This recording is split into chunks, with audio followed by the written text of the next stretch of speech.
Minsan sa magandang samahan mapamilya man o kaibigan. Mayroon talaga na sisira, dahil sa pag-uugali ng tao.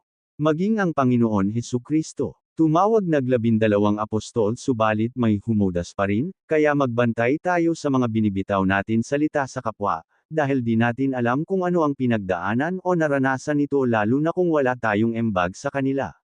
Unang Korinto Kapitulo 15 versikulo 33 Dai kamo. Madaya, an maraot na mga. Kay riba nagreraot nin marahay. Na mga ugal. Unang Korinto Kapitulo 15 versikulo 33 Huwag kayong padaya, ang masasamang kasama ay sumisira ng magagandang ugali. Unang Timoteo Kapitulo 6 versikulo 10 hanggang 11. Sapagkat ang pag-ibig sa salapi ay ugat ng lahat ng kasamaan. Dahil sa paghahangad na yumaman, may mga taong nalalayo sa pananampalataya at nasasadlak sa maraming kapigatian. Ngunit ikaw na lingkod ng Diyos, umiwas ka sa mga bagay na ito.